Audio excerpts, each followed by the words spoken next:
Muy buenas noches, gracias por la sintonía, gracias por estar allí como cada domingo. Bueno, muchas cosas que pasaron en la semana, nombramientos. Yo ya les decía el domingo pasado que era casi un hecho quién iba a ser el ministro de Educación y felizmente esa versión se confirmó. Así que hoy vamos a estar hablando de eso que creo que es la clave de todo. Lo que vaya a pasar con este país en los próximos años depende casi con exclusividad, o por lo menos fundamentalmente, de lo que hagamos en materia de educación. Antes, comentario breve. Pasaron dos cosas en la semana que creo que nos tienen que llamar la atención. Las señales que damos como sociedad son importantes. Las señales nos dicen para dónde estamos yendo y le dicen a nuestros hijos para dónde estamos yendo, qué valores son los que nosotros conservamos como sociedad, qué cosas consideramos importantes.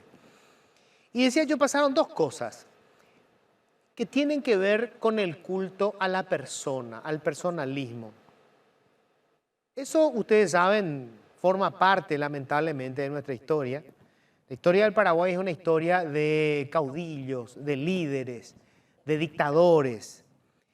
Y siempre se practicó el culto a la personalidad. Tener una legión de aduladores, de lo que normalmente llamamos trepadores, alpinistas, la gente que es a la mera para garantizar un puesto de trabajo, un beneficio, una licitación. Vos sabés cómo funciona. Bueno, y se dieron dos situaciones distintas en esta semana. La primera, el expresidente de la República, Horacio Cartes, hoy presidente de la Junta de Gobierno del Partido Colorado, estuvo de cumpleaños. Y obviamente, como cualquiera, ¿verdad?, que celebra su cumpleaños, puede estar rodeado de la gente que le quiera. Uno celebra como se le da la gana. Pero al ser una figura pública y que haga eso que hizo, que es un acto que nos recuerda al pasado, abrir para que quien quiera saludarle vaya y haga una cola y públicamente, funcionarios públicos, políticos, en fin, gente de toda índole, vaya y rinda pleitesía. Eso es culto a la personalidad. Y es terrible porque un funcionario público que no le interese ir a formar esa cola, no le interese hacer una demostración de lealtad, se va a sentir inseguro probablemente en su puesto de trabajo porque hubo otro compañero suyo que sí se fue.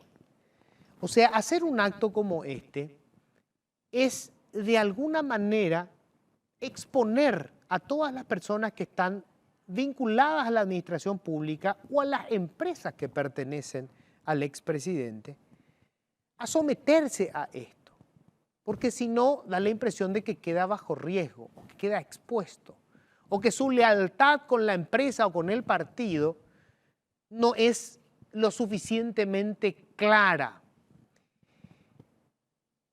Y eso es peligroso, es peligroso. Y hay que dejar en el pasado. Horacio Cartes me parece que a esta altura de la vida no necesita de este tipo de exhibiciones. Puede que lo haya hecho para, de alguna manera, hacer una demostración de fuerza, sobre todo porque está en una situación delicada, pero expuso a mucha gente que o se vio obligada a ir o se siente insegura porque no fue. Después está, por supuesto, la legión de chupamedia que hay en todo lugar y en todo espacio, no solamente en el Partido Colorado. Pero es un hecho delicado, hay que considerarlo, no es solamente una cuestión de exhibición de poder. La otra tiene que ver con esto que pasó con Juan Ángel Naput. Volvió al país, este hombre que estuvo al frente de, bueno, este organismo del fútbol internacional. Él fue condenado por una situación de corrupción. Pagó su pena. Todas las personas que fueron eventualmente condenadas por la comisión de un delito, una vez que han pagado sus penas, por supuesto que tienen todo el derecho de rehabilitarse, de intentar reorganizar su vida. Y a Juan Ángel Naput, por supuesto, también hay que darle ese derecho, y por supuesto que su familia estuvo ahí. Bueno, hay una serie de cuestiones que tienen que ver con con cuestiones personales, ¿verdad? Que se respeta. Lo preocupante es cuando la sociedad o los medios de prensa no saben diferenciar las cosas. Y había una cierta cobertura y cierto trato de parte de los periodistas que generaban la impresión de que estábamos recibiendo a un héroe, a alguien que venía después de sobrevivir a una guerra. Y hay que hacer las diferencias. Son importantes porque esas son las señales que damos como sociedad. Con esas señales construimos valores. Es muy importante marcar las diferencias. Bienvenidos, esto es Políticamente Incorrecto. Siempre digo lo que pienso. Bueno, y ya les cuento, estamos con Luis Ramírez, futuro ministro de Educación. ¿Qué tal, Luis? ¿Cómo estás? ¿Qué tal? ¿Cómo estás? Un gusto de estar acá contigo. Bueno, y estamos con Federico Mora, futuro viceministro de Educación Superior. Federico, ¿qué tal? ¿Cómo estás? Luis, un gusto siempre estar en tu programa. Bueno, yo primero que nada celebro ambas designaciones, lo dije públicamente, no tengo por qué ocultarlo, o sea, estoy contento de que hayan nombrado a personas que creo que reúnen los requisitos académicos y morales como para ocupar un cargo demasiado importante. Y quiero empezar con esto, Luis, que me parece que es una pregunta que se hace mucha gente. ¿Por qué te dicen país? Sí, tiene varias instancias, pero la primera es sexto grado, 12 años, haciendo una obra de teatro vestido de fraile que acompañaba a Colón, el descubrimiento de América. Salgo de la escena y le doy la bendición al público, ¿verdad? Eso produjo una carcajada de todo. Y después, jugando al fútbol, el técnico nuestro era un papá que había asistido a esa obra y me empezó a corregir diciéndome, país, pasa la pelota, país por acá, país por allá, y quedó país. O sea que el fútbol me marcó ahí el apodo, ¿verdad? Tu vinculación fue por el lado del teatro. Por el lado del teatro. Porque mucha gente me dijo, habrá sido monaguillo, seguro casi fue sacerdote. Después sí tuve una militancia en la Iglesia Católica muy fuerte, pues estaba en un colegio católico y trajimos al Paraguay un movimiento que se llamó Movimiento Eucarístico Juvenil. Y fui coordinador nacional de ese movimiento, lo que me valió ser el integrante más joven del equipo nacional de laicos, que era una instancia que en la época de la dictadura era como uno de los pocos espacios de discusión y de liberación de la sociedad, digamos, ¿verdad? Y como representante nacional integraba yo con 14 años ese grupo. O sea, ya ahí se confirmaba lo de país, ¿verdad? Lo que surgió en el teatro terminó después en una experiencia de trabajo en la catequesis y sobre todo en el desarrollo de este grupo y de esta espiritualidad que se llamaba Movimiento Eucarístico Juvenil. ¿Vos estuviste en el Colegio Cristo Rey? Estuve en el Cristo Rey, sí, toda la vida. ¿Y después saliste cuando formaste tu propio colegio? Sí, después yo estudié ahí, salí, trabajé ahí y después salí y trabajé en los medios. Y al ser periodista fui presentador de noticiero en Canal 2 cuando se originó. Aquí están varios compañeros. Fui presentador de un programa que se llamaba Cuentas Claras. Hice periodismo deportivo con el finado y gran amigo, querido amigo Gustavo Com. Fuimos los primeros en transmitir en este canal la Champions League en canal abierto. Hicimos los primeros en transmitir NBA, los primeros en transmitir los Juegos Olímpicos. O sea, tuve casi 14 años también de pasada por los medios, lo que me permitió trabajar en horarios bien acotados y mientras desarrollaba mi propio proyecto, que era un proyecto que no me daba para vivir, ¿verdad? Entonces tuve esa suerte, los medios me ayudaron muchísimo en ese sentido. Ese pasado periodístico tuyo no lo conocía. Pero vos sos psicólogo. Soy psicólogo y orientador educacional y quiero contar bien por qué le pongo y orientador educacional. Esa fue una estrategia de, en aquel entonces, gente del Ministerio de Educación, liderado por una profesora, Alcidia Usain Sayas, que en los 2 últimos años de la carrera de psicología ponían materias educativas para que te recibas de orientador, una figura que desapareció de las escuelas y que es la base y que necesitamos recuperar. Entonces el que estudiaba psicología salía con los 2 títulos, psicólogo y orientador educacional, podía hacer 2 actividades, podía tener 2 ámbitos de desempeño. Entonces, yo pertenecía a esa formación y soy psicólogo y orientador educacional y después, bueno, algunas especializaciones. ¿Y tu pasión es todo lo que tenga que ver con, digamos, la inteligencia emocional? Esa es como mi especialización, digamos, ¿verdad? le di mucho tiempo y mucho énfasis a dos cosas. Primero, hacer yo un proceso de desarrollo personal para entenderlo, para vivirlo. Estudié varias teorías del desarrollo personal, porque en la psicología pasó que la psicología empezó con Freud en la introspección, el mundo interior, pero después quiso volverse científica. Entonces, ¿cómo vamos a interpretar? Entonces pasó a la conducta, que es lo que se ve, y entró el conductismo. Pero después dijo, no, pero no somos solo conducta, hay algo que pasa para que nos comportemos de esta manera. Entramos en el cognitivismo, es decir, ¿cómo conocemos? Procesando símbolos. Después pasó la psicología al emocionalismo, y hoy la psicología está en la espiritualidad. Es la síntesis evolutiva y la síntesis, es la conjunción hoy de la ciencia y la religión. Federico, ¿cómo terminás acá? Yo no desconocía toda esta historia de país. Bueno, vos sos casi un pibe. ¿Cuántos años tenés? Yo tengo 39. 39, me parece menos, ¿eh? 39 y haciendo un poco un relato así rápido también, estuve mucho tiempo afuera, estuve 12 años. Parte del colegio lo hice en Bogotá. Mi papá estaba como embajador de los 12 a los 16 años.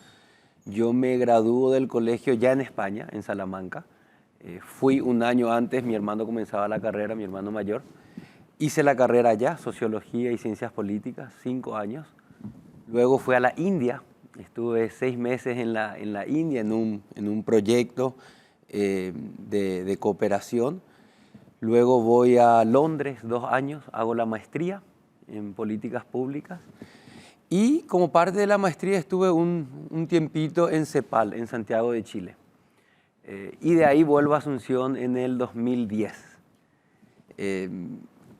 Estuve en la Universidad Columbia un tiempo organizando la dirección de posgrado. Luego estuve con el programa Umbral, que tenía una iniciativa en la zona norte del país. Recorrí bastante esa zona de Concepción, Canindeyú, San Pedro. Entro al Ministerio de Hacienda para este programa de especialización de funcionarios públicos, un programa pequeñito que ya becaba a funcionarios de carrera, sobre todo a Chile, había un vínculo con Chile. Y luego con el presidente Horacio viene la decisión de hacerlo a nivel nacional. Estaban los fondos del Fondo de Excelencia y nace Becal. Estuve al frente de Becal casi 6, 7 años y estos 2 últimos años al frente de la municipalidad y ahora con la oportunidad de volver a ese primer amor que es todo el ámbito educativo y la verdad que muy, muy contento de sumarme a este equipo que va a liderar país. Bueno, o sea, dejas de ser intendente inspectore y vas a entrar ahora en la educación. A ver, Paí, ¿te puedo decir Paí? Sí, por favor. Va a ser más fácil, me parece. Sí. Bueno, ¿por dónde empezar? Es un quilombo el tema de la educación. Creo que tenemos los peores resultados en muchísimo tiempo, lamentablemente. ¿Por dónde empezar? Mira, yo quiero decir que me sumo a esto porque hay un convencimiento, hay un liderazgo y hay un compromiso del presidente Santiago Peña de ser él el líder. ¿Por qué? Yo siempre dije que lo haría cuando tenga un presidente que lidere la educación, porque el ministro no tiene la suficiente espalda para 2 cosas, el bloqueo político y los recursos, que son los 2 componentes para crecer. Yo puedo tener lindos programas, pero si no tengo recursos, no puedo desarrollar.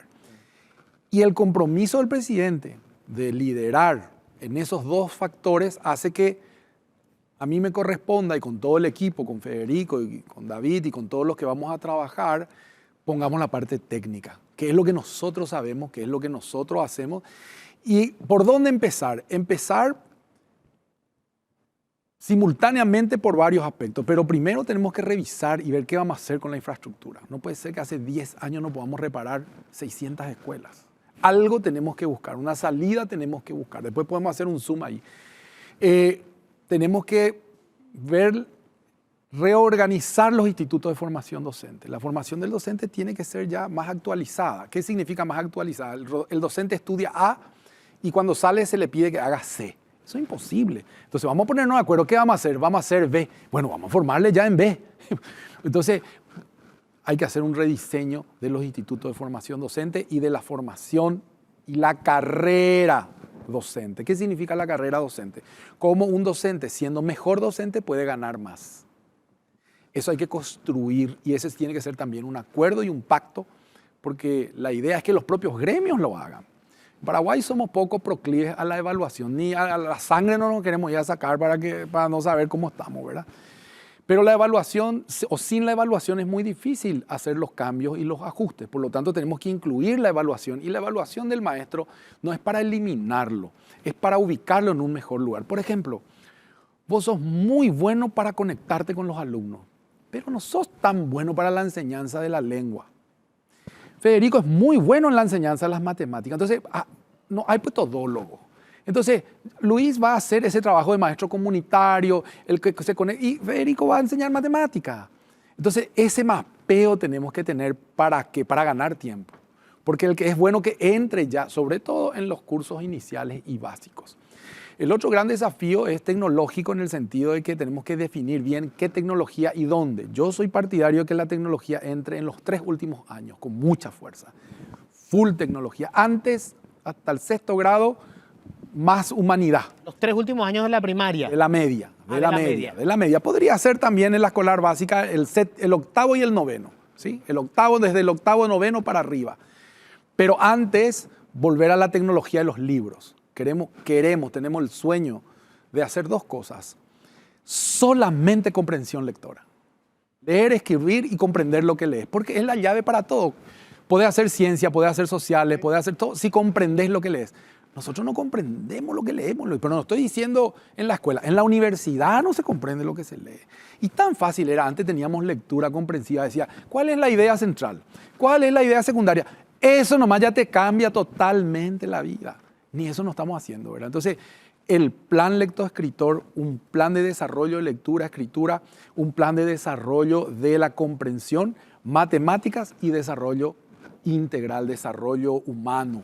Va a ser el eje. Eso supone, Luis, que, digamos, de manera inmediata, vos vas a agarrar ahora el segundo periodo ya del año. O sea, esto ya está liquidado. Pero a partir del año que viene, habría que plantearse cambios, por ejemplo, cuántas horas le dedicamos a lo que es lectura interpretativa, leer en aula, porque antes se leía en aula, era una cosa normal, leía en voz alta y después tenía que hacer, a ver, fulano, ¿qué quiso decir en el párrafo? Eso tendría que empezar ya el año que viene, o sea, tendría que haber un cambio en cómo se desarrollan las clases en aula. Yo creo que sí. Existe un proyecto del MEC, se desarrolló, se hizo el primer año y después no se hizo más. Y eso nos trae otra de las prioridades, que es una ley de financiamiento de la educación, donde yo diga, este va a ser el programa, quiero financiación para 5 años. Porque si no, no movemos. Y creo que con pocas cosas se puede hacer mucho como esta. Por ejemplo, te doy un libro, llevas Platero y yo, que antes leíamos, te vas y lees. Y después vení, vamos a discutir qué piensa Federico, qué piensa Luis, qué piensa Carlos, qué piensa Roberto, qué piensa... Solo esa dinámica cambia la vida. Y es tan simple. Yo creo que podemos hacer con una tutoría de los maestros, con un trabajo cercano de las supervisiones como facilitadores del aprendizaje y de la pedagogía, no como contralores. Y aquí hay un estudio muy interesante que estaba haciendo el viceministro David Velázquez Seifer, el viceministro de Culto, donde él me mostraba cómo las palabras de la época de la dictadura todavía se mantienen. Supervisar, controlar, dirigir. O sea, vos cuando ves la definición del cargo de una supervisión todavía tienen todo el vocabulario de la época de la dictadura. Nosotros tenemos que cambiar eso, es decir, facilitar, ayudar, gestionar, compartir. Es que nosotros tenemos ese ADN, Luis, y las respuestas que damos tienen ese tinte. Yo discutía estos días en redes sociales con la gente cuando decía, bueno, ojalá se despierte la pasión por el conocimiento, la adicción a la lectura, la reconciliación con las matemáticas. Correcto. Y enseguida me decía, lo que hace falta es disciplina. O sea, disciplina pues es la respuesta militar, policíaca, ¿verdad? Y el conocimiento. Yo fui víctima, digamos, también de ese modelo educativo de imposición. Y sin embargo, a mí la información me llegó por el lado de la seducción de la literatura. Es ahí donde me cayeron unos libros en las manos que me hicieron descubrir un mundo fabuloso y mi pasión por el conocimiento nació ahí, no en la escuela, no en el aula. Sí, vos sabés que ahí yo creo que siempre nosotros buscamos el último recurso, ¿verdad? Que es el castigo, la sanción, pero antes hay otros recursos para funcionar, que es el incentivo y la persuasión. Nosotros no trabajamos, a eso se le llama educación, ¿verdad?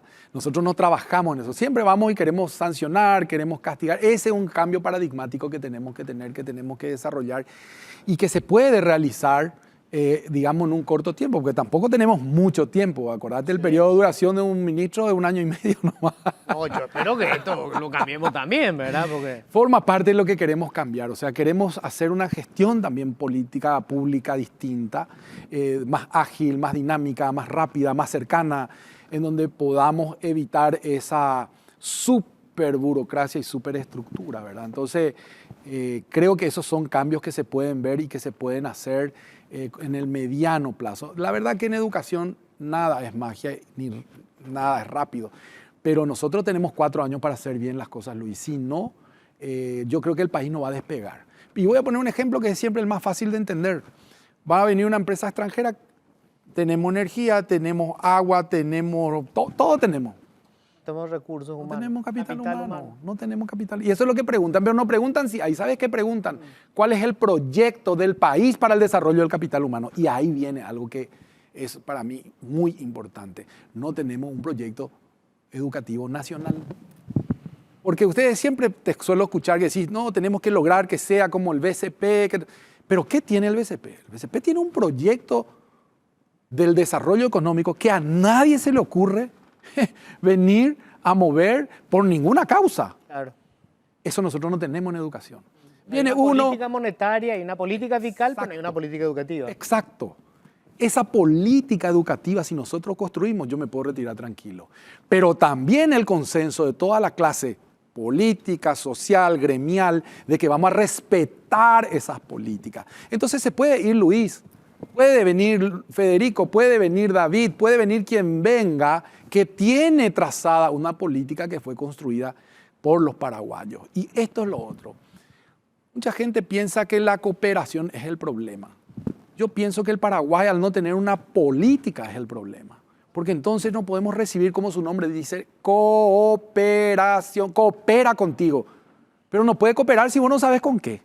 ¿Verdad? Vení, voy a arreglarte la ventana, vos me decís en mi casa. No, yo quiero que me arregle la puerta. No, pero yo quiero arreglar la ventana. No, pero yo no tengo puerta. Ese es el ejercicio. Yo tengo que saber en mi casa qué quiero que me arreglen o me ayuden a arreglar.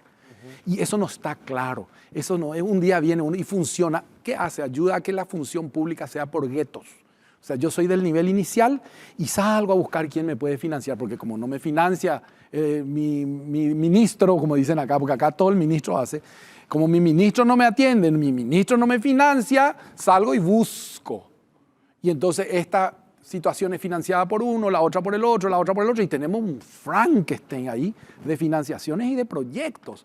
Eso tenemos que eliminar. Tenía que haber una rectoría, tiene que haber un plan, tiene que haber un proyecto nacional con la rectoría del ministerio. Y el que quiera colaborar, este es el mapa. A ver, te quiero dejar ahí picando.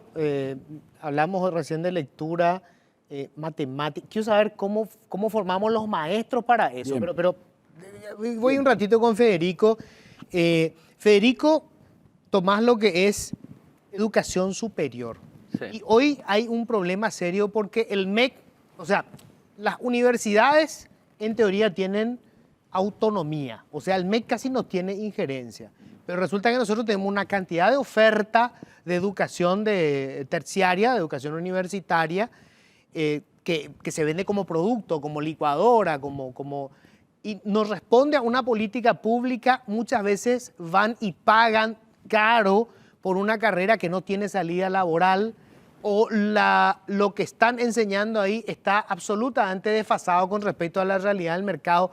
¿Cómo vas a hacer para poder meterte? Porque hoy, digamos, la legislación no te permite tener una intervención directa, o no sé si permite y sencillamente el MEC ya no se encargó de eso. Lo que nosotros vemos es que no vino ocupando su lugar en el CONES, que es la mesa donde se trata la educación superior, y entonces deja un vacío donde finalmente entre los demás miembros, todos universidades, pasan a ser juez y parte. Y es complicado ese escenario. Entonces lo que nosotros vamos a buscar es darle voz y ocupar ese asiento nuevamente con propuestas. Lo hablábamos con Luis Fernando. La universidad o las universidades públicas hoy tienen un gran problema de ser reproductores de una inequidad. ¿Qué significa esto? Aquel joven que viene de una familia con recursos va a la universidad pública y puede darse el lujo de hacer una carrera de tiempo completo, sin trabajar. Ingenierías, medicina, etc. Aquel joven que viene de una familia de escasos recursos no se puede dar el lujo de dedicarse a tiempo completo. Sale de ese sistema de universidad pública y va y paga una privada, con otros estándares inclusive de calidad también. Entonces, básicamente lo que estamos generando es una reproducción de inequidades a nivel de educación superior que tiene que ser revisada. Entonces, un elemento es qué incentivos tiene que tener la universidad pública para que no haya una barrera socioeconómica y que aquel joven, si es brillante, independiente a su condición, pueda tener ya sea una beca, un subsidio, aranceles, etcétera, etcétera, etcétera. Pero salir de esta dinámica que hoy tenemos. Entonces, ese es un gran elemento. Yo me acuerdo cuando se había tratado la eliminación del arancel. Y yo recuerdo haber ya sentado ahí posición de no estar de acuerdo, porque termina reproduciendo este sistema y además sin costo para aquellos que sí pueden cubrir su educación. Claro, además hay una cuestión. El que viene de una familia pudiente normalmente viene de un colegio privado, tal cual, donde tiene mejor educación que en la educación pública. Exactamente. Entonces, en el examen de ingreso para la Universidad Nacional, el que tiene más posibilidad es el que viene totalmente preparado. Del colegio privado, Así claro. mismo. Y luego también otro tema que recién decías y vinculado a lo que decía Luis Fernando sobre esa atracción de qué pasa cuando vienen inversores y dónde está el capital humano. Sí. No todas las carreras tienen el mismo nivel de necesidad para el Paraguay. Así mismo. Entonces, si vamos a generar incentivos, vamos a incentivar a aquellas que tienen déficit de profesionales y que necesitamos tenga la cobertura y las herramientas para decirle, joven, venga aquí, esta carrera, si usted entra, tiene beca, tiene cobertura completa, tiene una bolsa de apoyo. Y eso porque nos interesa. Eso se puede hacer, porque esto es claro. Por ejemplo, todo el tiempo que vos hablas con la gente de industria o economistas te dicen, vamos a necesitar X cantidad de ingenieros. Y se produce un cuarto de la cantidad de ingenieros. Sí. Pero obviamente la carrera de ingeniería, si vos vas a seguir, no puedes laburar. Sí. Vos tenés que estar estudiando todo el tiempo. Entonces la pregunta, ¿el Estado podrá becarle a ese chico para que termine la carrera de ingeniería porque ese es un capital que vamos a necesitar para la economía después? Que esa es la propuesta. O sea, armar política pública se trata justamente de eso. Porque así como hicimos el arancel cero general, hay que modificarlo.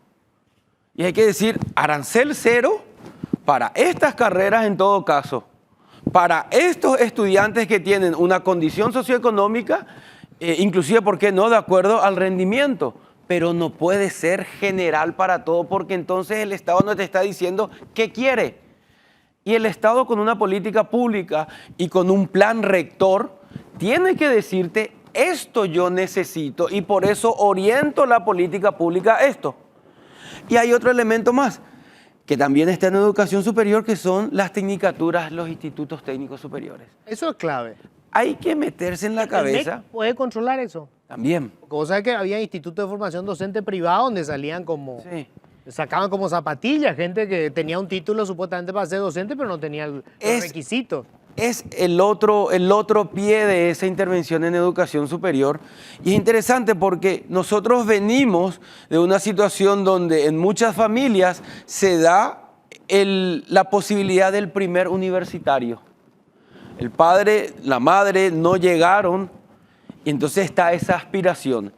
Y muchos logran su título en universidades privadas, en carreras que no lo van a ejercer, porque hay carreras, sobre todo del área de ciencias sociales, donde genera una cantidad de títulos, pero que luego no terminan dentro del mercado específico, y genera frustración. Mientras hay todo un sector que requiere de esta gente formada con tecnicaturas y que hoy tiene una altísima demanda y una baja oferta. Entonces la otra es decirle a la ciudadanía, no hace falta que todos vayan a la universidad. Hay otro camino al que hay que darle un estatus social también. Son las tecnicaturas, un reconocimiento del valor que tiene y del valor que tiene como alternativa laboral con muy buenos ingresos y con una alta demanda. Y esos son mensajes de política pública. Luis, uno de los países que se va a convertir, de hecho, se va a convertir en los primeros 5 países más ricos del mundo va a ser India. Y cuando uno pregunta cómo un país que hoy tiene más población que China consiguió, digamos, avanzar de manera tan importante en los últimos años, hay una sola palabra que te dicen los expertos: matemáticas. O sea, en la India vos podés tener problemas para escribir, pero matemáticas, no hay uno solo que no pueda desarrollar las matemáticas. Y de hecho tienen los mejores resultados en todos lados. Nosotros estamos en las antípodas. Los peores resultados en matemáticas tenemos. ¿Cómo vas a hacer para que se reconcilie toda una generación con las matemáticas? Sí, hay 2 aspectos centrales. Uno, dijiste antes, la reconversión de los institutos de formación docente. Eso es, digamos, con un largo plazo. Pero nosotros tenemos, en el último mappeo que yo había hecho hace unos años, 14 magíster en matemáticas en Paraguarí. 14 en todo el departamento. En Paraguarí. En Paraguarí. Entonces, ¿por qué no hacemos que el Instituto de Formación Docente de Paraguarí sea el epicentro de todo lo que es la matemática del mundo? Ahí se investiga. Pero el problema es que nosotros, al no investigar, compramos los programas, dice, vamos a traer el proyecto Singapur, instalamos Singapur, pero no funciona porque no está preparado para la dinámica paraguaya, que tiene 3 niveles. Entonces, tenemos que en ese lugar investigar, formar a los maestros y desarrollar. Y ahí hay una pequeña diferencia en lo que es la formación de matemáticas. Una cosa es la matemática pura, entender y desarrollar la matemática, que está muy bien, pero que ahí aspira a un sector. Pero otra cosa es la didáctica de la matemática. Y en la didáctica de la matemática es donde fallamos. Pongo un ejemplo. La maestra dice, el 1 es un soldado y el 2 es un pato. ¿Quién es más grande? El niño está ahí pensando, y el soldado es más grande. El soldado. Pero vos tenés que decirle después a ese niño que 2 soldados son igual a un pato. Entonces dice, ¿entendés? Como no enseñamos a pensar, no enseñamos, en la didáctica estamos fallando, porque nos basamos en una didáctica de la forma. Entonces, con que escriba el número 1, el 2, el 8 de la cola del chancho, o el 6, no sé, no hay cola de chancho ni nada. ¿Cómo? Sentate a comer, y voy a traer 4 empanadas y te voy a dar 1 y yo voy a comer 3. Enseguida va a tener la noción del 1. ¿Te das cuenta? En cosas más simples está la noción de matemática. Y ahí logramos otra cosa, insertar la matemática con la vida, ¿verdad? La matemática está todo el día. Vamos a jugar fútbol, 3 a un lado, no, 5 al otro. ¿Y por qué nosotros estamos menos?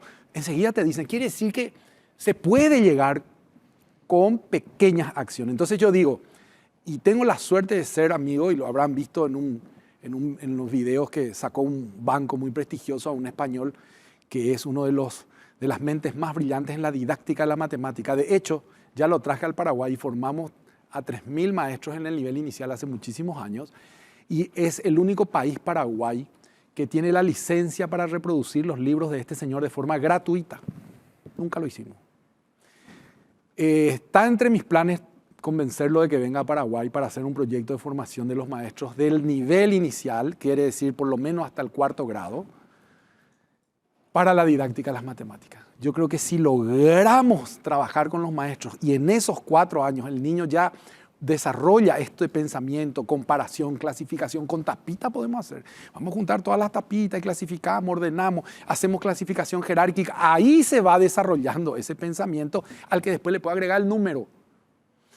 Entonces yo creo que esas son acciones que son de mediano plazo, o sea que rápidamente vamos a poder ver algún resultado modificando la didáctica. Y después tenemos de fondo que hacer ya otro planteamiento más serio de cómo va a desarrollarse la enseñanza de las matemáticas conforme va creciendo o va haciendo arriba el alumno. Tiro otro tema, son temas grandes, estoy para conocer un poco las ideas de quién va a ser ministro de Educación. Hace poco estaba con Charotti de Juntos por la Educación, ellos presentaron hace poco un último informe y pusieron mucho énfasis en el problema de la inequidad. Y me explico, o sea, nosotros tomamos política para todo. Por ejemplo, merienda escolar para todos los colegios públicos. Pero resulta que vos tenés, no sé, en las afueras de Cazapá, la merienda escolar es una cuestión esencial, porque si no está la merienda, el chico no se va a ir. Además, ese chico es la única comida que recibe en todo el día. Entonces, sin esa comida, él no tiene ninguna posibilidad de aprender la didáctica de las matemáticas. Con hambre no hay aprendizaje. Pero resulta que la misma merienda escolar vos tenés en Fernando de la Mora. O sea, no hay políticas diferenciadas de acuerdo con la realidad económica de cada estudiante. ¿Cómo encaramos ese problema? Bueno, eso es parte de lo que también tenemos proyectado en dos líneas. La primera, y quiero comentar esto, una de las cosas que me decía el presidente Santiago Peña, no vamos a transigir con merienda y almuerzo. No vamos a transigir. Si bien el Ministerio de Educación solamente se dedica a capital, vamos a trabajar con gobernaciones y municipios. Uno, comentario al margen. Dos, hay una serie de factores asociados que es muy importante porque después se habla de abandono, deserción y en estos factores asociados está la posibilidad de tenerlos. De que se queden en aula. Que se queden en aula, ¿verdad? Entonces, tenemos que tener un proyecto y un plan para insistir en estos factores asociados que no siempre están sobre el eje del Ministerio de Educación o no pueden no estar sobre el eje del Ministerio de Educación. Entonces eso también nos va a dar un rediseño, decir, bueno, ¿qué hace la Secretaría de Acción Social? ¿Cómo podemos hacer algo con la Secretaría de Acción Social para lograr paliar estos recursos que hacen a factores asociados pero que determinan la continuidad? Y dijiste algo que a mí me parece clave y hay que repetir, con hambre no hay aprendizaje. O sea, ¿por qué? Dicen, no, ¿cómo vamos a de comer? Es que si no damos de comer, hay 500,000 niños fuera de la escuela. Imagínate, una barbaridad. Es una barbaridad. Medio millón de hombres y mujeres que en ¿cuánto? En 10 años van a estar, digamos, van a ser el principal capital humano. Exacto. Entonces, tenemos que tener políticas, como dice Federico, que ayuden a que esa gente esté en la escuela. Eso como primer paso básico. O sea, y ahí yo digo, siempre tenemos 3 niveles. Y tenemos que hacer proyectos departamentales. Lo que vos estás diciendo no es lo mismo lo que voy a enseñar en Boquerón, que en Ciudad del Este, o en Alto Paraná, o en Itapúa. No es lo mismo. La vida de Alto Paraná es una vida basada en el comercio. Tengo que tener un estilo y un modelo, o en el agro, y en Boquerón, en la ganadería, por poner ejemplos nada más. Entonces yo tengo que también preparar la escuela y sus maestros para esa dinámica, porque si no lo que hacen, salen de sus comunidades y vienen a vivir alrededor de la capital donde generalmente dejan todo. Entonces, las políticas y restablecer algo poniéndole fecha a los congresos departamentales de educación. ¿Qué son los congresos? Grandes reuniones de todas las fuerzas vivas del departamento, gobernadores, intendentes, cooperativas, profesores, familias, todos, reunidos a perfilar la educación del departamento y a decir cómo queremos desarrollar ahí, por ejemplo, la hora de clase. La hora no, en una comunidad podría ser de una manera y en otra comunidad podría ser de otra manera. Es una cosa rígida, digamos. Entonces yo creo que esa también va a ser una de las ocupaciones de recorrer los departamentos para que lo que nosotros planteamos como idea central tenga su aterrizaje regional, su aterrizaje local. Y esa es una gestión, porque además hoy a través de la nueva Carta Orgánica, el ministro tiene una coordinación departamental de educación, o el ministerio mejor dicho, que es el brazo operativo local, no se tiene que venir hasta la centralidad. Y también ahí las tecnologías nos tienen que ayudar a ganar tiempo en lo que es la dinámica de ejecución. Entonces yo creo que con todo eso vamos a tener una educación más adecuada a la realidad y a la zona. Y ahí hay 3 niveles de escuela, las rurales urbanas y las urbanas que tienen que tener modelos distintos también. Te pongo rápidamente un ejemplo. La educación, por lo menos PISA, SNEPE, todas evalúan en un nivel 5. Nosotros estamos en un nivel 1 2. Tenemos que llevar, por ejemplo, comprensión lectora o lectoescritura a un nivel 3. Eso ya es muy importante. Pero tenemos que saber que vamos a llegar al 3. En algunas escuelas vamos a llegar al 4. Y ojalá lleguemos al 5, pero este 5 ni los privados no llegan. Lamentablemente. Lamentablemente, fíjate lo triste. Entonces, con que nosotros pongamos la educación en un nivel 3, ya vamos a estar contentos. Pero ¿qué quiere decir eso? Que yo sé lo que tengo que hacer para saltar del 2 al 3. Porque si no, entramos en una metodología y en una expectativa de mucho cumplimiento que al final nos va a dejar a todos insatisfechos. No, nosotros podemos llegar a un nivel 3 en 3 años. Ah, muy bien. Es un paso gigante. ¿Entendés? Entonces, yo creo que con una buena, con un buen sistema, con un buen programa, con un buen proyecto, que podamos bajar a las gobernaciones, departamentos, y que se pueda tener una discusión y que se pueda hacer práctico, la formación del docente también va a ser más eficaz porque se va a basar en eso. O sea, estamos buscando hacer un círculo virtuoso.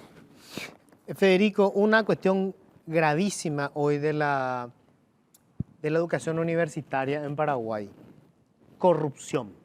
Los recursos que hay terminan filtrándose a través de toda una red de corrupción que además mantiene un modelo mediocre, porque la gente corrupta además es mediocre, ¿verdad? Salvo algunas excepciones. ¿Cómo combatís eso desde el MEC? ¿Se puede hacer algo? A ver, yo creo que parte de tomar nuevamente asiento dentro del CONES nos va a entender ese mapeo. ¿Cuántas universidades tenemos? Eran 54, tenemos unas 12 que son públicas. Generar estos incentivos significa también tocar recursos. Arancel sí o arancel no implica una diferencia. Yo recuerdo la conversación de la UNA en su momento. Y luego dentro de eso también generar ciertas presiones para ir abriendo un poco las cajas. ¿Sabes cuál es otra conversación vinculada a esto que decís y a ese cerrojo de no abrimos las universidades? Yo creo que como MEC tenemos la oportunidad de generar presión, el acceso a los docentes del exterior. O sea, es que hoy tenemos un escenario donde docente local de esa casa de estudio tiene mucho más peso que docente formado en el exterior. Sí, sí. Y no podemos traer docente formado en el exterior a dar clase, sino a través de una especie de seminario, cuidado de un titular de cátedra que tiene mucho menos currículum de aquel que nos va a visitar. Entonces, todos estos elementos hacen que la caja luego esté cerrada.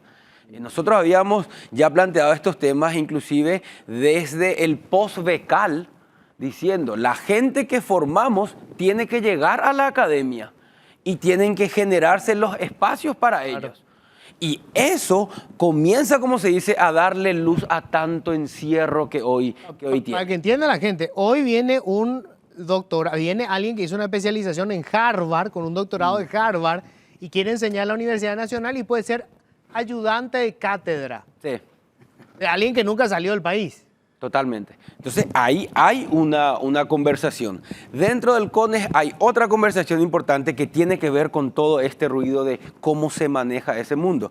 El reconocimiento de los títulos del exterior, que fue para nosotros también una larga discusión en el marco de Becal. Ahora, todo eso significa cambiar la ley. Todo eso significa plantear estos cambios correspondientes. Teníamos ese proceso donde para hacer el reconocimiento de una carrera debe tener un 70% de similitud a la malla curricular local. Tenemos carreras que se dan en el exterior que no tenemos aquí. Claro. ¿Con qué se compara entonces? Y si se supone que el estudiante va afuera para llegar a una malla curricular más actualizada, innovada, etcétera, ¿cómo conversa con ese 70% de compatibilidad que nosotros estamos solicitando aquí? Entonces, todas esas conversaciones no están hoy sobre la mesa y es una cuestión de plantearlas. ¿Y por qué no están sobre la mesa? Porque se juega de forma local. A mí me preocupa mucho esa relación de juez y parte entre universidades y un MEC que cedió su lugar o que no puso voz. Y estos elementos son centrales para generar ese capital humano que permita generar inversión, que permita generar una ruta también del conocimiento y luego conversarlo. Hablabas de recursos. ¿Dónde está aquí el CONACYT? CONACYT que tiene herramientas para equipar laboratorios, para escalafonar investigadores, para financiar investigación, Sí. etcétera, etcétera, etcétera. Entonces, lo que me parece es que la oportunidad permite reorganizar actores, incentivos, y ahí sí, como decía Luis Fernando, con el presidente liderando los cambios de educación, proponer los cambios que se tengan que realizar a nivel del legislativo también para alinear incentivos. Porque todo lo que hagamos en la educación básica se puede perder si no está ese puente de qué pasa después. Y nosotros necesitamos alinear toda la ruta de incentivos para que quede bien claro que si quiero jugar a ser profesional, estos son los caminos, estos son los incentivos, estas son las becas, estas son las salidas. Si quiero jugar a la tecnicatura, este es el camino también. Y eso no puede darse sin la participación del MEC, que hace la base, pero tiene que tener clara la película de dónde acaba el camino. Luis, uno de los temas más delicados que vas a tener que manejar es desmontar toda una campaña que se construyó antes de las elecciones con respecto a lo que llaman la ideología de género. O sea, el mayor temor de muchos padres, genuino, es que en las políticas educativas se quiere introducir lo que llaman la ideología de género, que no está muy bien de una cosa amorfa, pero básicamente es que se quiere introducir una educación sexual donde a los niños se les diga que pueden ser niños o niñas y cosas por el estilo. O sea, es una cuestión que está muy vinculada también con la fe religiosa y bueno, y con todos estos discursos, ¿verdad?, de temor, de miedo. Es más, vos sabés que hay gente que dijo que iba a salir a manifestarse porque estaba en contra de que vos fueras nombrado, te quieren imponer una viceministra. ¿Cómo vas a manejar eso? Dos cosas, Luis. Yo creo que el presidente marcó la cancha en torno a lo que vamos a hacer y cómo nos vamos a dedicar o a qué venimos a realizar en educación, y vamos a desarrollar ese programa y ese proyecto. Y lo segundo es, yo creo que hay un desconocimiento también. Yo siento que la gente evaluó mi vida como si fuese una serie viendo un capítulo. Y tiene por lo menos 70 capítulos, ¿verdad? Entonces yo creo que tenemos que darnos el tiempo de conocernos, de conversar, porque también parte de lo que yo creo es en instalar un nuevo modo de construcción de convivencia ciudadana. Nosotros los paraguayos somos muy proclives a la descalificación. Cuando lo que queremos o tenemos una intención de proponer otra cosa. Entonces yo no digo, no, la verdad que yo quiero que Federico sea, no, yo digo, Luis es un... Entonces es un modelo de construcción que no construye, destruye. Y en educación eso es crítico, porque necesitamos de todos. Es una comunidad educativa, le necesitamos a los papás. Y lo tercero y último es, quédense tranquilos, que la educación per se no permite ninguna ideología, ni de género, ni marxista, ni leninista, ni de ninguna clase. No se va a ideologizar a los niños, no va a pasar eso. Eso no es posible, porque en ninguna educación, si no, estaríamos manipulando a los niños. Y eso sí es muy grave. Entonces, no va a pasar, quédense tranquilos. Ninguna ideología va a dominar el sistema educativo nacional. Pero tenemos que también trabajar en la construcción de ese proyecto nacional donde sí tenemos que estar todas las voces, porque tenemos que entender que el Paraguay somos todos. Y yo hoy, como ministro, represento a los paraguayos. Y tengo que ser muy cuidadoso de representar a los paraguayos y no la idea de Luis Ramírez o la idea del ministro. Ahora, la pelota, Tata, ¿cómo vas a manejar el tema de la educación sexual? Porque digamos que todas estas tergiversaciones parte de eso, la educación sexual. No solo de la educación sexual, sino yo creo que hay un miedo a que la educación vaya hacia, como que gire y proponga un modelo de convivencia que no se base en la relación afectiva del varón y la mujer. Ese es el miedo. El problema de la educación de la afectividad y la sexualidad, a mi juicio, es que en el trayecto se divide lo que es el cuerpo del afecto. Es decir, no hay una síntesis. La persona va construyendo sus vínculos y sus relaciones sin integrar su afecto y su cuerpo. Y ahí entonces podemos tener después dificultades. Entonces, ¿qué es la educación de la sexualidad? No hay educación de la sexualidad sin educación de la afectividad. Y ese es el centro, la educación de la afectividad. ¿Y qué es la educación de la afectividad? Es ver cómo la emocionalidad influye y determina tus reacciones corporales. Y cómo vos sos el que tiene el poder y la capacidad de manejar y controlar eso para tu bien, para tu cuidado y para el bien y el cuidado del otro. Ese es el centro, porque tenemos que enseñar, y eso es científico, eso es ciencia, eso está basado en la ciencia, el cuidado del cuerpo, el cuidado de la salud. Eso forma parte de la educación de la afectividad y la sexualidad, ¿verdad? Entonces, no estamos hablando, cuando decimos eso, de que se le va a enseñar la homosexualidad o alguna... No, eso no tiene nada que ver. La educación de la sexualidad es cómo yo voy a desarrollar la persona que soy. La conjunción entre mi afecto y mi cuerpo, esa síntesis soy yo. Y eso es educación de la afectividad, de la sexualidad, es decir, cómo yo me voy a respetar como un ser humano. Y yo creo que todos estamos de acuerdo en eso, Luis. Todas las religiones están de acuerdo en que hay que cuidar el cuerpo, en que tenemos que cuidar e integrarnos en el desarrollo. O sea, y te voy a decir más, no se puede llegar al desarrollo espiritual si no se llega a un desarrollo de la afectividad, que comienza con una cuestión que tiene 3 patas: la imaginación, la idea y la emoción. Esas 3 cosas están juntas. Y eso se le llama pensamiento. Y al pensamiento, en la sumatoria, se le llama mente. Y al que desarrolla la mente puede llegar al espíritu. Entonces, es científico. No estamos nosotros para trabajar así de una manera casera, nomás decir, bueno, vamos a enseñar acá esto. No, acá hay ciencia detrás del desarrollo de la afectividad y la sexualidad. Y eso es fundamental, porque ahí hay aparejado un montón de otros temas muy difíciles, como el abuso de la sexualidad infantil, el abuso de los niños. Tenemos que enseñar todo ese tipo de prevención. Es decir, y está vinculado con la salud mental también de la comunidad, ¿verdad? Entonces, es una complejidad, pero que todos se queden tranquilos, que la ideología de género, la ideología leninista, marxista, la que quieran, no se va a desarrollar en las escuelas.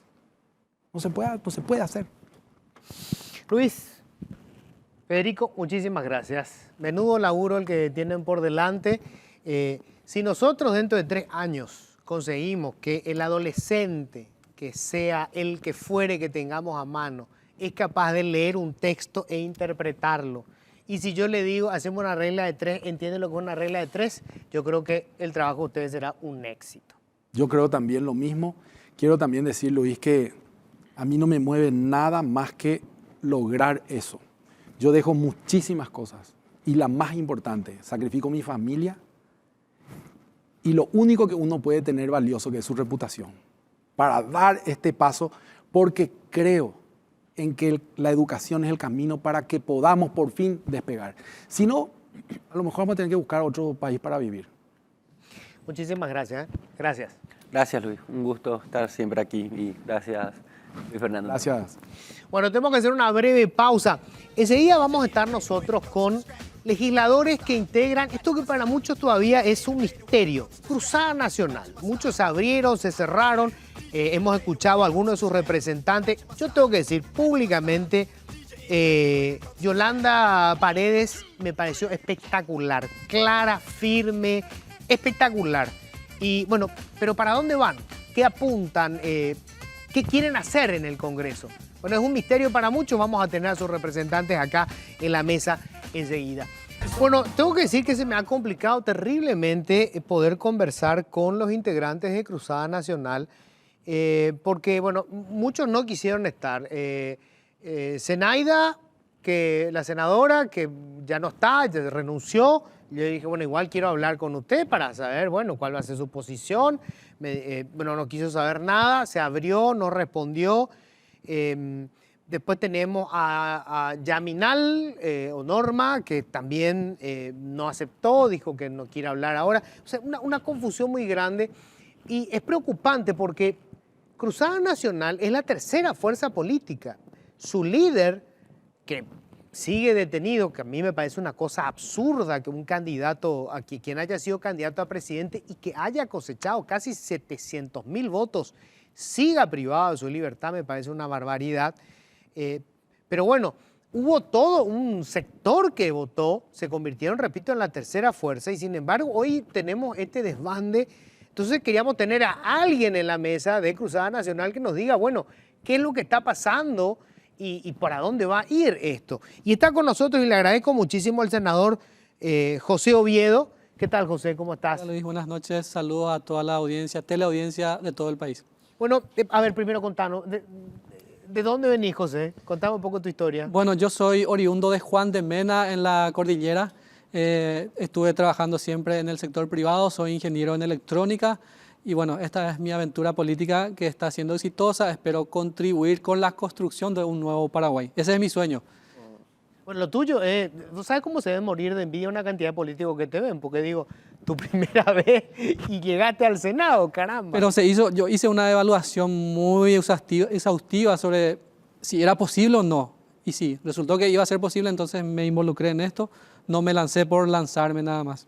Sí. Ahora, vos, digamos, ¿congeniás con todas las ideas de Payo Cubas o con algunas? Bueno, hay que tener en cuenta que no estamos bien. Consensuemos en que no estamos bien en Paraguay. Bueno, y Cruzada Nacional es un depósito de las quejas ciudadanas ante esos males que sufrimos como sociedad. Bueno, y yo te pongo un escenario. Imagínate que tu hijo se te enferme allá en Azoteú, ¿verdad? Donde no hay servicio de salud, no hay educación, no hay trabajo, no hay fuente de ingresos, no hay nada. Y por culpa de eso vos no podés salvarle a tu hijo. Y yo te aseguro que en esas condiciones esa impotencia te va a hacer reclamarle a los políticos que hace 70 años están en el poder de la peor forma posible. Entonces, en esa situación, las formas ya no importan. Ya no importan. Entonces, como te decía, Cruzada es un depositario de esa queja. Bueno, y hay otros espacios también de depósito de esas quejas, pero Cruzada triunfó por la fuerza del discurso de Paraguayo Cubas. Sí, yo entiendo que es un catalizador de la bronca y de la frustración de la gente. Ahora, digamos, te cuento, lo entrevisté a Payo acá, ¿verdad? Sí. Bueno, y a mí muchas de las cosas que dice Payo me parecen delirantes. O sea, me encantaría poder hacerlo, cuando dice, vamos a recortarle a la mitad el salario a todos los funcionarios públicos. Me encanta la idea, pero yo sé que no se puede hacer porque hay una cantidad de leyes, hay derechos adquiridos, no se puede hacer, ¿verdad? Entonces, cuando me dice eso, yo sé que es delirante, no, pero no puedo hacer eso porque tenés que tener una mayoría en el Parlamento. Y dice, no, disolvemos el Parlamento. Entonces, cuando se va por el lado ya del delirio, digo, bueno, ¿cómo sigo esto? Coincido en sus críticas, me parece que ha sido muy valiente para hacer las críticas, ¿verdad? Pero obviamente si fuera gobierno, si llegara a ser gobierno, no va a hacer las cosas que dice porque no las puede hacer. Entonces, yo lo que quiero saber es, a ver, ustedes catalizaron esa bronca ciudadana, consiguieron votos increíbles, llegaron al Parlamento. ¿Qué pueden hacer ahora? Porque no es lo mismo el discurso para juntar los votos que estar ahí. Estoy acá en el legislativo. ¿Qué pueden hacer ahora? Bueno, nosotros habíamos vendido una integridad de solución con la presidencia y el Congreso. Obviamente no se dio eso. Y ahora lo que vamos a hacer es protestar, dar testimonio de cómo se está ejecutando la cosa pública. Entonces vamos a hacer oposición en el Senado, oposición fuerte. Y para responderte más un poco lo que decías de Payo, bueno, la gente está cansada y tenemos un sistema, un Estado muy pesado. ¿Sí? Ya no admite espacio para la inversión siquiera. ¿Cierto? Entonces, nosotros los jóvenes venimos con ansias de cambiar ese mundo, ¿verdad? Algo tenemos que hacer y que sea rápido, porque si seguimos con estas formas, no va a suceder rápido. Nos va a llevar 100, 200 años. Y yo quería haber cambiado eso rápido. Entonces, por eso estoy en el equipo de Cruzada Nacional con Payo. Yo sé que a lo mejor él no iba a hacer todo lo que dijo, pero algo se iba a cambiar. Iba a poner mano dura y se iban a hacer bien las cosas. ¿Qué pasó con el equipo, José? O sea, ¿de cuántos estaban en el Senado? Eran originalmente 5. Sí. Hoy, básicamente, ¿cuántos se quedan? 3. 3 por el momento, sí. Yolanda, vos y... Yaminal. Sí, bueno... hay que tener en cuenta que Cruzada Nacional es un partido nuevo y se toma nota de la lección aprendida sobre cómo elaborar una lista de senadores y diputados para la próxima. O sea, pero fue un error, digamos, la elección. Yo Alguna persona a la que metió en el... Yo creo que de alguna u otra forma sí. Así es. ¿Y esto por qué fue? Porque había mucha gente que dijo que no. Bueno, la lista la elaboró, yo creo que Paraguayo Cubas con su equipo cercano. Yo llegué en su momento a hablar con él. Yo quiero ser senador. Me pidió mi currículum, le llevé mi currículum, me dijo metele y me reservó un espacio. O sea, ¿cómo fue? Eso es muy interesante, ¿verdad? Es decir, ¿cuándo vos entraste en contacto con Payo? Bueno, yo nunca creí involucrarme en política. Me sentía muy cómodo en el sector privado. Se gana bien, se vive bien. Bueno, pero dada La situación que se vive, bueno, un día escuchando un programa de radio de un colega tuyo, alguien, un gremialista de la educación, le explicaba al periodista, estos son los números de la educación en Paraguay. Y si nosotros no cambiamos esto, nunca vamos a salir adelante. Y yo camino al trabajo, en el auto iba escuchando eso. Sí. Y le decía al periodista, al gremialista, pero no hay nadie que esté haciendo algo al respecto. Y el señor le dice, no hay nadie que esté haciendo algo al respecto. Y estamos perdidos en esta realidad. Y yo dije, no puede ser. Bueno, voy a entrar yo, voy a aprender cómo se hace esto y vamos a solucionarlo. Entonces, por eso me involucré en política. Le veía ya a Payo en el 2018 con su protesta ahí en el Congreso y me fui junto a él. Hablé con él y me dijo, sí, está bien, metele. Que sí. ¿Pero qué le dijiste vos cuando fuiste junto a él? Payo, quiero contribuir a la construcción de un nuevo Paraguay. Vos tenés la fuerza y quiero que me apoyes con esto. Y posterior a eso ya fue que me dijo que sí. Me pidió mi currículum y todo. Entonces empecé a hacer campaña y hice mucha campaña. Recorrí mucho el país. 3 años de recorrido, recorría en moto y en la última etapa ya en colectivo también. Entonces, ¿cómo financiaste tu campaña? Bueno, con fondos propios no se gastó mucho. En Cruzada Nacional no se gastó mucho para hacer campaña porque la gente nos recibía, la gente nos transportaba. ¿Pero vos gastaste de tu bolsillo? Sí, de mi bolsillo, sí. ¿Cuánto gastaste, se puede saber? No sé, porque muy poco. Yo Muy poco, es más de 10 millones. Más. Más de 10 millones. Cerca de 80, 100 más o menos. Ah, miércoles. Sí, pero fueron 3 años de campaña, muchos viajes, recorrí todo el país. Pusiste mucha plata. Sí, se invierte. Pero vos tenías un ahorro. Y se iba usando lo que caía, ¿verdad? De repente los muchachos se colaboraban, hacían vaquitas, ¿verdad? Sumado todo eso, yo estoy haciendo ese cálculo.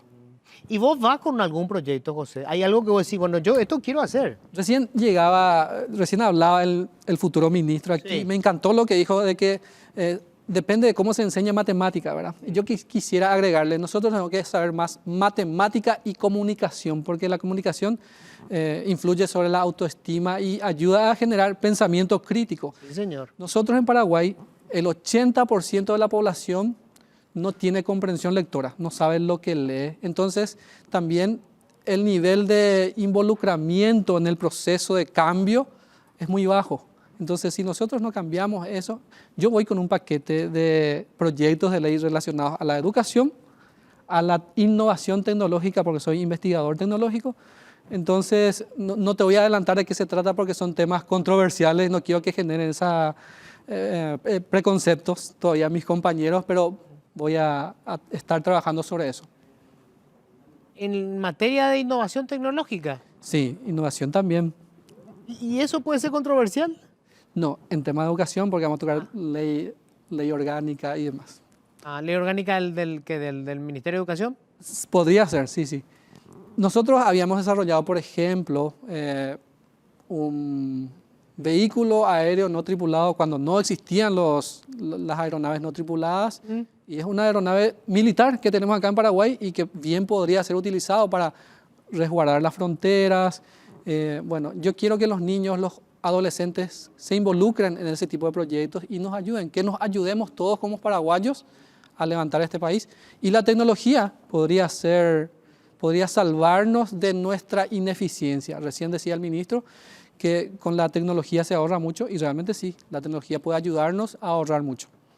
El otro día, en la primera sesión de la Cámara de Senadores, llegó un proyecto de ley para crear una comisión no recuerdo el nombre, de la utilización del cauce del río Tebicuaret. Ellos iban a crear una comisión para ver cómo se iba a utilizar el agua. A mí me parece que no hace falta en estos tiempos crear una comisión, destinar fondos públicos para tratar ese tema. Con tecnología, con sensores, con una aplicación se puede tener toda la información y con patriotismo, porque con una llamada, con una videoconferencia, se puede ya tomar decisiones que prioricen el país, la familia, el ambiente, todo. Entonces la tecnología puede salvarnos. José, ¿vos crees que hubo fraude electoral? Yo creo que sí hubo fraude electoral. Yo estuve controlando, nosotros esos días posteriores a las elecciones estuvimos en la justicia electoral con nuestras actas y nosotros vimos, por ejemplo, en muchísimos colegios, son como 500 mesas que teníamos ahí. En una mesa había 88 votos para Santi, en la mesa siguiente 88, 88, 88. Y así se iba repitiendo ese patrón en varios colegios. Entonces, no tenemos cómo comprobar realmente cómo sucedió, pero es sospechoso. Yo creo que sí hubo fraude. ¿Y vos crees que ganó Payo? Yo no sé si ganó Payo, pero de que Payo tuvo más votos, estoy seguro. Con respecto al gobierno bueno, Santi Peña va a ser presidente, Horacio Cartes ahora presidente de la Junta de Gobierno. ¿Cuál es tu visión sobre Santi Peña y sobre Horacio Cartes? Bueno, yo creo que Santi Peña tiene que empezar a independizarse, tomar sus decisiones, porque creo que hoy en día están tomando las decisiones en el comedor de Horacio, por ejemplo. Entonces, yo confío mucho en Santi.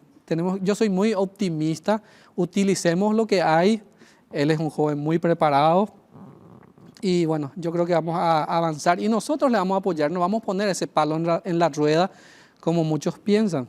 Le vamos a apoyar, sí. Estoy esperanzado en él, también como paraguayo. ¿Y Horacio Cartes? Horacio Cartes, bueno, no es... ¿Saben qué pasa con la plata mal lavida, con el narcotráfico? La gente no dimensiona mucho.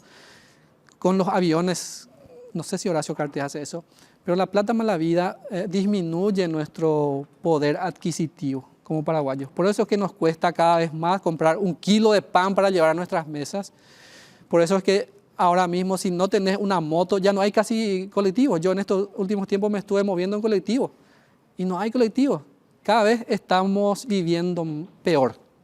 Entonces, no conviene Horacio Cartes al Paraguay. Ustedes tuvieron conversaciones ya como partido, los que fueron electos, ¿verdad? De decir, bueno, como no es un partido tradicional, no hay, digamos, una doctrina ni una ideología definida. Yo no sé si ustedes se sentaron y dijeron, bueno, a ver, los principios del partido son estos y nosotros vamos a tomar este rumbo. O sea, con respecto a el presupuesto, esta va a ser nuestra posición. Con respecto a si hay que cobrar más impuestos, esta. ¿Hay algo de eso? ¿Hay conversado? O sea, ¿es orgánico el partido? Bueno, yo creo que tenemos que consensuar sobre la base de que Cruzada Nacional es antisistema. Antisistema, este sistema que es ineficiente.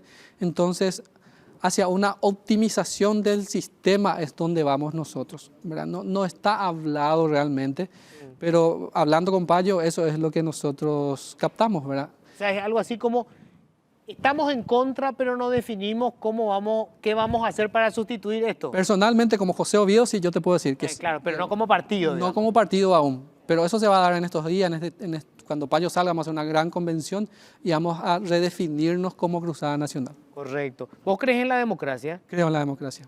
O sea, vos no crees en la dictadura. A la dictadura no, en la mano dura sí. Tenemos que hacer bien las cosas en Paraguay. Hay mucha corrupción, Luis. Eso, Correcto, pero ¿qué entendés vos por mano dura? hacer que se cumplan las leyes. Bueno, eso en democracia también. También, sí. Digamos, es una cuestión de... Pero vos crees entonces en un Estado democrático, Claro que sí. en la división de poderes. Señor, sí. Y con respecto, por ejemplo, a cuestiones que se van a discutir seguro en algún momento. Propiedad privada, cuando se habla de expropiaciones o ocupaciones, ¿cuál es la posición?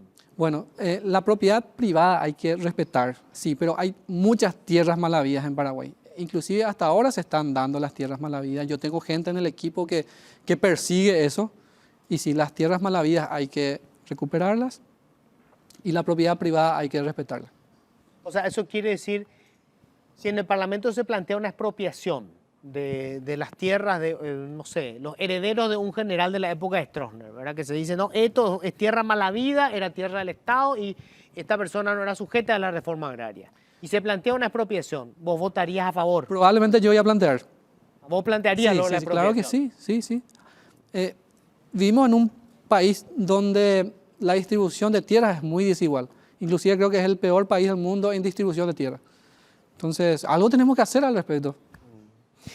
¿Chaqueñito o Bururú? Espero que se resuelva pronto, no sé quién. Que se resuelva pronto. ¿Cuál es tu posición con respecto a eso? Bueno, mi posición es que Bururú tiene que jurar porque le dejaron llegar hasta aquí de alguna forma. Él fue electo, proclamado, tiene que jurar, pero yo voy a acompañar su pedido de desafuero si es que llega a la Cámara. O sea, desafuero y, bueno, pero va a seguir siendo un senador. Y si el juez determina que no, ya no va a ser senador, va a ir preso seguro. O sea, si es condenado. Sí, es condenado, sí. Condenado. Ya. ¿Tuviste alguna conversación con los otros integrantes? Por ejemplo, a Chaqueñito, ¿lo conoces, vos? Sí, hablamos mucho durante la campaña, incluso ahora después de nuevo, sí. Estamos en ¿Con Bururú comunicación. también? Con Bururú también hablo, sí. Y con todos. ¿Y qué impresión te generó? O sea, bueno, qué sé yo, Esquivel, en realidad. Viste que nosotros en Bururú, pero es como lo conocemos. Pero, ¿qué impresión te dio? Porque digo, si alguien va a ser tu compañero de política, además, puede estar en el Parlamento contigo, bueno, alguna impresión te genera, ¿verdad? ¿Tenés alguna lectura de quién Bueno, es? Bururú tiene mucha fuerza de mensaje. De hecho, eso puede verse en sus redes. Pero sí tiene cuestiones que yo no apruebo. Entonces, sí, tiene esa fuerza de mensaje. Chaqueñito tiene también lo suyo. Entonces, esperemos que se solucione pronto y que ya esté uno de los dos con nosotros ahí en la bancada. ¿Y Yolanda? Yolanda es una señora luchadora, habla muy fuerte y va a ser muy contestataria durante estos 5 años. Yo confío mucho en ella. Una gran compañera para mí. Sí, hay que reconstruir, obviamente, la oposición se tendrá que reconstruir para lo que vaya a pasar dentro de 5 años, ¿verdad? Porque esto no se hace en 2 días. Vos tenés una posición de Cruzada Nacional debería ir por su lado nomás, plantear otra vez una unidad de la oposición. ¿Tenés una idea o una opinión política al respecto? Creo que quedó evidenciado de que la oposición, si no va unida, no va a llegar. Bueno, primeramente tenemos que tener un control más preciso sobre esas máquinas de votación, que haya más seguridad sobre el proceso. Después, la oposición tiene que replantearse su existencia misma. Entonces, también creo que el Partido Liberal, no sé si le convino tanto unirse a los demás partidos porque perdieron bancas en el Senado de ellos. Tenemos que sentarnos como oposición a evaluar de nuevo el escenario actual. Cuando hablaste con Payo, ¿qué impresión te generó? Payo es un señor muy amable, muy formidable. Me cayó muy bien Payo de entrada. Sí, yo tengo que decirlo, él es sumamente agradable en términos personales. Después nomás de repente tiene así Sus salidas. Unas salidas, ¿verdad? Que te desconciertan. Pero en general es una persona muy agradable. Pero, ¿vos crees que él hace un personaje cuando está, digamos, haciendo su show? Hay gente que dice, no, pero este hombre parece que tiene que medicarse más, si está o no del todo cuerdo. ¿Cuál es tu opinión? No, él no tiene un personaje, él es así. Él es explosivo, es también amable, es explosivo, es todo. Entonces, tiene su personalidad. Él solito el poder no lo iba a manejar, iba a tener su equipo, él tiene siempre un equipo. Entonces, por eso que yo estaba confiado en que iba a hacer buena labor estando como presidente. ¿Quiénes forman parte del equipo de Payo? Tiene un equipo cercano, el vicepresidente Stilber, creo que vos lo conocés, estuvo por acá, sí. Sí. Hay mucha gente a su alrededor. Después, ya desconocido. Pero el liderazgo lo tiene Payo o es Yolanda? Lo tiene Payo, el liderazgo lo tiene Payo, sí, totalmente.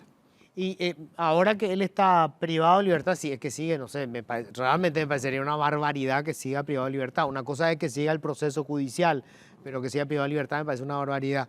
Pero si tal cosa ocurriera, ¿Yolanda es en la práctica, digamos, la líder natural o es una cosa compartida, es más democrática? Yolanda tiene mucha fuerza dentro del Partido Cruzada Nacional, pero nosotros no vamos a visitarle a Payo. Yo hablo con él, los demás se van a consultar con él. Entonces Payo sigue siendo la figura del partido. ¿Cuándo estuviste con él?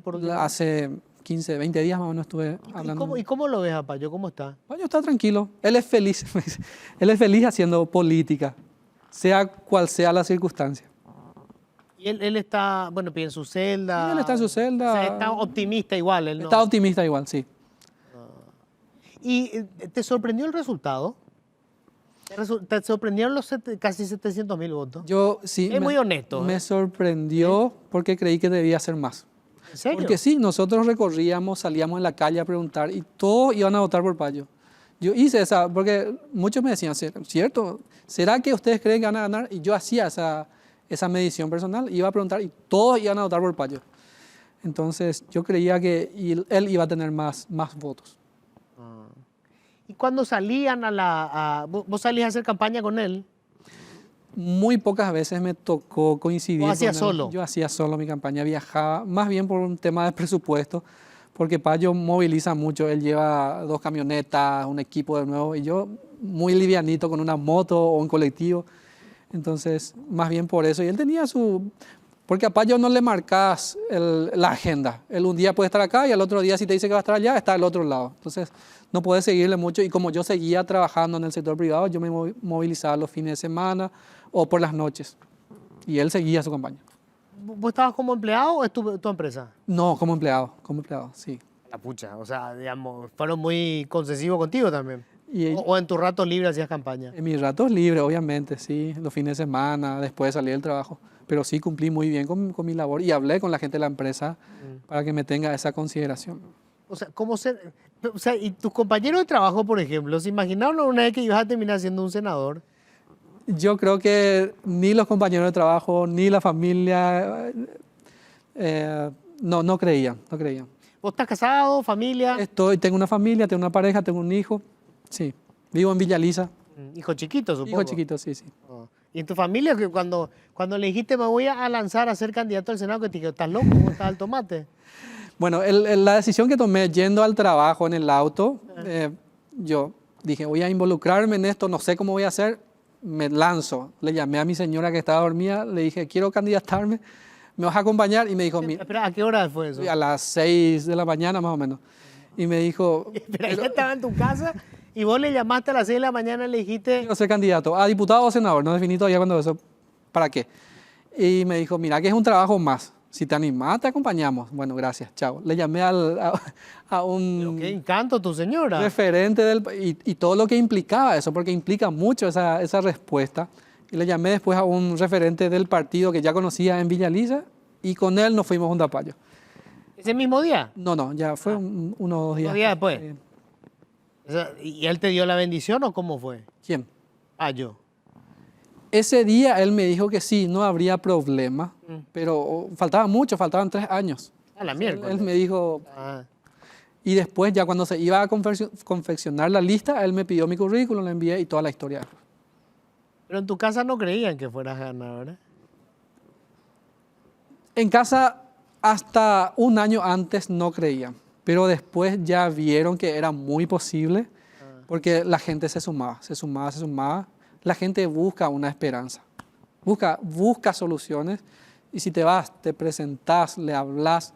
Porque yo hice mucha campaña en el interior, si bien mis votos estuvieron más en central, yo hice mucha campaña en el interior y me recibía muy bien como campesino que soy de Juan de Mena, añi eso de Guaguarani Tebe, Orejaisa, Rollo Jupi. ¿Dónde estudiaste? ¿En la Nacional? En la Nacional, sí, en la Facultad Politécnica, ingeniero en electrónica. Ajá. ¿Y hoy ganas más como senador que lo que ganaba en el sector privado? No, en el sector privado se gana mejor. ¿Mejor que como senador? Claro, en el sector... Accionista en la empresa. No, en el sector privado se gana muy bien. ¿Sí? ¿Vos lo sabrás? Bueno, sí, pues depende de qué cargo que haces, ¿verdad? Claro. Más vale. Y desde que te convertiste en senador, ¿no te cayeron tus operadores ahora, a ver si entramos, conseguimos un lugar en el Parlamento? ¿Llevaste gente contigo al Parlamento? Solo lo necesario. Yo hablé muy bien con la gente. Mira que nosotros nos subimos a hacer patria. Y ahora que estamos del lado de la oposición encima, mucho menos, ¿verdad? Entonces no hay puestos de trabajo en el Estado de nuestra parte. Ah. Y ya volví a hablar con todos. Y están comprendiendo, claro que sí. O sea, lo que tenés supongo son tus asistentes directos. Sí, sí, así es. ¿Cuánta gente? Y 4 hasta ahora. 4 personas. Sí, 4 personas. ¿Que no son parientes tuyos? No, por supuesto que no. Nunca un pariente mío va a estar en la función pública. Sí, tenés una posición... Claro. ¿Y vos estás afiliado a algún partido? Yo estuve afiliado al Partido Colorado y luego me afilié al Partido Cruzada Nacional. Soy afiliado al Partido Cruzada Nacional. Ah, pero no renunciaste al partido. No, nunca hice ese trámite de renuncia. Ah. Y no te sondearon, viste que estuvieron sondeando para conseguir los votos para Beto Velar, digo. Sí, ¿Te sí. sondearon? Claro, todos me sondearon y yo hablé con todos. Por supuesto, que para eso nos eligieron, para parlamentarios. Les saludé a todos, les recibí a todos. Son muy amables todos. Sí. Pero sí, siempre manifesté mi postura de que yo voy a estar del lado de la oposición. ¿Y te ofrecieron algo? No llegamos al ofrecimiento de ellos porque cortamos antes, ¿verdad? Ah. O sea, ya entendieron ellos que vos no ibas a correr. Sí. ¿No te invitaban para que vayas a saludarle a Horacio Cartes? No iba a ir, no iba a ir. No, Si no te me invitaban, invitaban. no te iba. No, si me invitaban no iba. ¿Y qué sentiste cuando viste que tu ex compañera de campaña, después de renunciar, terminó abrazándose con Horacio? Me golpeó bastante. Yo no esperaba eso de ella. No, ningún cruzadeño creo que esperaba eso y el país tampoco, ¿verdad? Porque la gente depositó su confianza en la compañera y no estuvo nada bien que haya hecho eso. Ella se quejó del silencio, dice ustedes, de los miembros de su partido, cuando se dio esta situación con su pareja, ¿verdad? Y el supuesto hecho de violencia familiar. ¿Hay algo que puedas decir al respecto? Sí, bueno, yo no estoy a favor de ningún tipo de violencia contra la mujer, contra el hombre, contra nadie. Pero yo creo que no hay que mezclar cuestión personal con la cuestión partidaria, ¿verdad? No van de la mano. Entonces, ella mezcló eso y no, tampoco estuvo bien eso. ¿La pareja estuvo con ella en su campaña? Sí, estuvo, es un conocido nuestro. O sea, él era un operador de Cruzada De Nacional. Cruzada Nacional, sí. E inclusive fue presidente del Tribunal Electoral Independiente. Ah, de Cruzada. De Cruzada Nacional, sí. ¿Y su abogada que aparecía ahí en todos lados? No, ella no. Yo no la había visto antes. O sea, recién apareció después. Sí, así es. Y en el caso de Yaminal, ¿cuál es ¿se solucionó totalmente o no? Porque el hecho de que votara por Beto Velar hizo mucho ruido. Ella se abstuvo de votar. Ah, se Se abstuvo. abstuvo, sí. Bueno, con Yami, con Norma hablamos bastante bien. ¿Cómo le decís vos, Norma o Yo Yami? le digo Norma, sí. Ah, Norma. Sí, sí.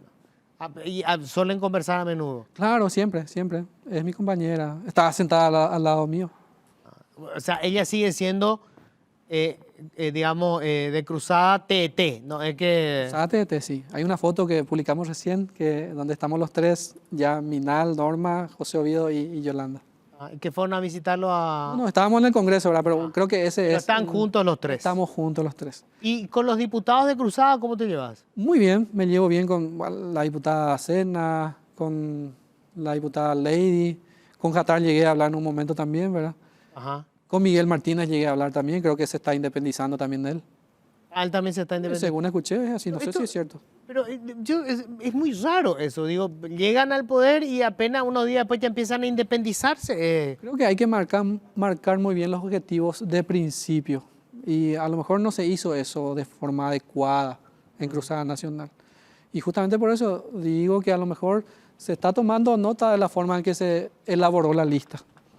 Ahora, mucha gente va a querer unirse a Cruzada Nacional, entonces hay que evaluar muy bien los perfiles para las próximas elecciones, que se vienen las municipales.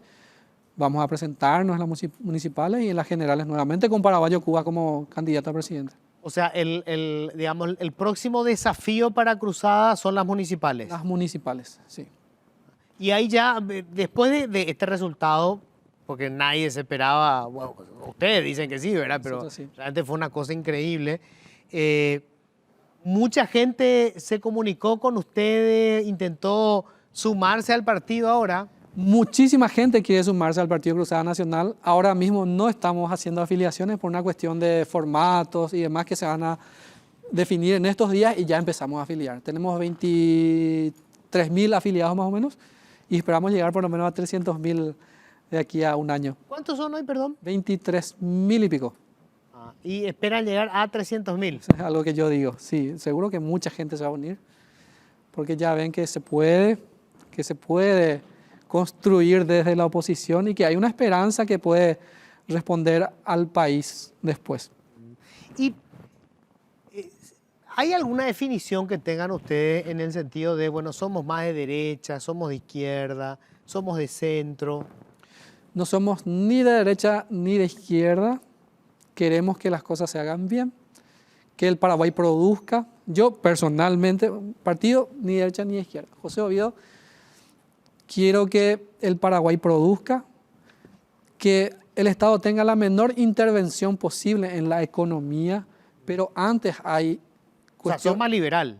Sí, pero antes hay cuestiones sociales que solucionar urgentemente. ¿Por ejemplo? Condiciones mínimas de equidad entre los paraguayos. No tenemos. Salud. No hay un sistema de salud eficiente. No hay sistema de salud siquiera. Educación entre las peores del mundo. Todos los números negativos, ¿verdad? Corrupción entre las peores del mundo. Pobreza, más de 2 millones de pobres. Entonces, realmente no. Son socialdemócratas. Podría ser. Sí, sí podemos. Sí, hay que buscar un espacio, por ahí podría encajar. ¿Qué opinas de Venezuela? Venezuela es un país con muchísimos recursos naturales que, bueno, no administró bien sus recursos y por eso está así. ¿Y lo que tiene hoy es una dictadura? Es una dictadura Venezuela, es una dictadura. Y yo lamento mucho por los venezolanos. Con respecto a esto que mencionan, de hecho presentaron un proyecto de ley, la ideología de género. ¿Tenés una posición al respecto? Sí, pro familia. Voy a defender. Correcto, sí, sos pro familia, pero digo, ¿pero vos crees que existe realmente el riesgo de esto de la ideología de género? Nosotros en Paraguay todavía somos muy conservadores. No creo que se llegue a implementar esto de aquí a 50 o 100 años. No es posible. Nos vamos a oponer siempre. El paraguayo se va a oponer. Entonces, de por sí se va a dar esa reacción. Tranquilícense, yo les aseguro que eso no va a ocurrir tan fácilmente. Y con respecto a, por ejemplo, cuestiones que se estaban debatiendo antes, yo no recuerdo la posición de Payo cuando yo le preguntaba ¿China o Taiwán? Creo que él te dijo China. Me parece que China. China, sí. ¿Cuál es tu posición? Bueno, hay acuerdos que hay que respetar, acuerdos internacionales. Obviamente conviene mucho trabajar con China continental, pero sí, yo respeto los acuerdos ya establecidos. Bueno, entonces, habría que replantear por lo menos si seguimos o no y hablar bien con ellos. Porque sí, conviene realmente. China es un gran productor, gran exportador y también podría comprarnos nuestros productos. ¿Vos crees, José, que lo que me contaste hoy, porque lamentablemente tu otro compañero, ninguno quiso venir y dar la cara, es una idea, esto que vos contaste, ¿nos puede dar una idea de lo que es el pensamiento en general de Cruzada Nacional o esto es de José? Bueno, sí, Cruzada Nacional es un partido antisistema, como te decía, un partido que no está de acuerdo con este sistema ineficiente, muy pesado, donde hay muchos planilleros, mucha gente que son cupos políticos y no rinden a las instituciones, muchos corruptos. Entonces, nosotros levantamos la voz contra ellos. Eso es Cruzada Nacional, principalmente. Y sus actores, como José Oviedo, apuestan a la producción, a la tecnología, a la innovación, a la educación como único camino para levantar el país. José, yo te agradezco muchísimo. Muchas gracias. Saludos. Bueno, José, que es José Oviedo, senador de Cruzada Nacional. Lamentablemente tengo que volver a repetir esto. Invitamos a todos los miembros de Cruzada Nacional. Un grupo ya dijo que iba a venir y después en el último momento entiendo yo que están acompañándolo a Payo Cuba. Hubo algunos movimientos que bueno, los obligaron a estar allí. Quería contar, porque estuvimos con el ministro de Educación, María Gloria Pereira va a ser la viceministra de Educación Básica. María Gloria Pereira es una mujer jubilada del MEC, tiene un conocimiento amplísimo de todo lo que se ha hecho, o sea, tiene un poco la memoria de lo que ya se hizo en el MEC y esto es muy importante porque a veces se arranca otra vez de cero y hay trabajo que ya se hizo y que se dejó congelado en algún lado. Pero ella conoce todo esto, tiene libros publicados sobre todo lo que tiene que ver la educación bilingüe, la importancia del guaraní. O sea, una mujer que realmente conoce de este tema. Así que, bueno, quería contar esa información que, digamos, durante la entrevista y a veces se conversa off the record y, bueno, esa es la situación, información. Bueno, estamos ya en la última parte de nuestro programa y bueno, tenemos siempre, por supuesto, el informe de Iván. ¿Qué tal, Iván? ¿Cómo estás? Muy bien, Luis. Buenas noches. Hoy para comentar a los emprendedores, estudiantes, jóvenes en general, sobre esta oportunidad de capacitarse de forma gratuita. Estamos hablando de 200 becas que se habilitan para estos emprendedores que estén interesados en formar parte de una jornada de capacitación en la que podrán escuchar a speakers, por ejemplo, que han estado en contacto con más de 200 empresas en el mundo, ideas y consignas sobre cómo emprender, cómo iniciar un microemprendimiento. Esto va a ser totalmente gratuito y en el siguiente informe les queremos dar los detalles, las vías de inscripción que tienen, porque esto ya está llegando, va a ser el 20 de julio y es una oportunidad que nos parece muy importante justamente hoy que se está hablando de la educación y los desafíos. Bueno, che, qué con miras adelante. O sea, estamos hablando de gente que tiene la experiencia a nivel internacional de cómo iniciar, digamos, un emprendimiento y cómo tener éxito, cómo sobrevivir con el proyecto. Y esto que se va a convertir también en un espacio en donde se puede hacer networking, es decir, contactar con gente que por ahí ya está en la industria y saber qué específicamente están buscando de los jóvenes, porque hoy cuando uno hace un llamado para ofrecer lugares de trabajo, por ejemplo, muchos se presentan sin saber qué es lo que hoy está necesitando el mercado y en esta oportunidad van a poder saber de qué se trata. Qué bueno, qué bien, che. Tenemos un informe al respecto.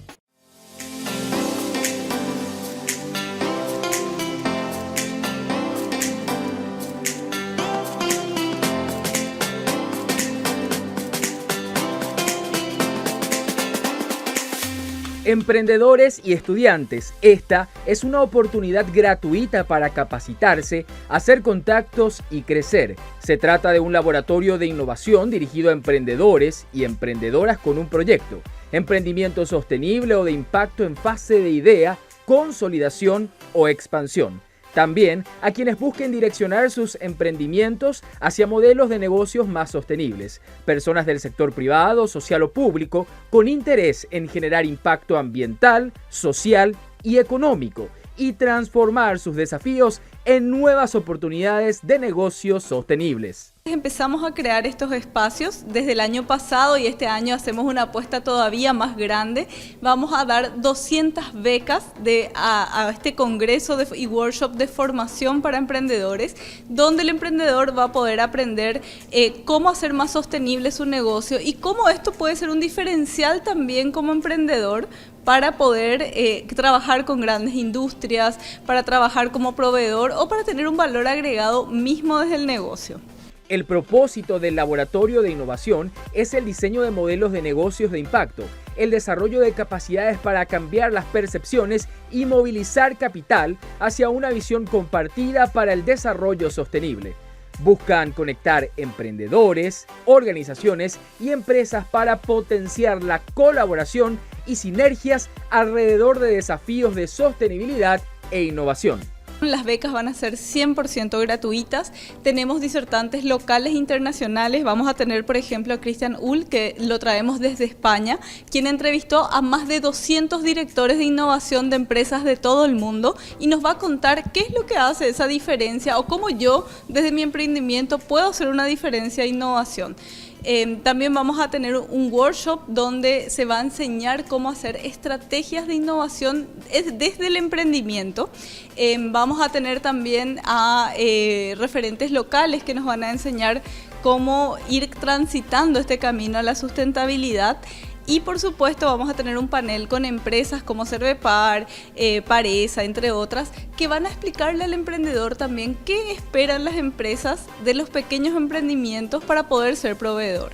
La actividad será el próximo 20 de julio y se habilitarán 200 lugares gratuitos.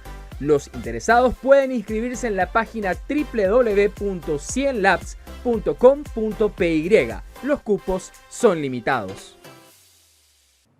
Bueno, fantástico, che, que que es necesario este tipo de espacios, sobre todo para los jóvenes que a veces se lanzan al mercado laboral sin tener la más pálida idea de qué es lo que pueden hacer. Sí, por eso le llamamos un laboratorio de innovación y vamos a reiterar, para inscribirse pueden visitar la página www.ciemlabs.com.py. Hay 200 lugares habilitados, hay poco tiempo, así que a aprovechar. Y esto también que ya es una introducción de lo que se va a venir más adelante, porque estamos hablando incluso de premios económicos para emprendedores que quieran iniciar y llevar a cabo ya los proyectos que seguramente van a salir de este laboratorio de innovación. Bueno, perfecto. Gracias, Iván. A usted, señor, buenas noches. Bueno, con esto nosotros nos estamos yendo. Gracias por la sintonía. Que tengan todos un feliz resto de jornada.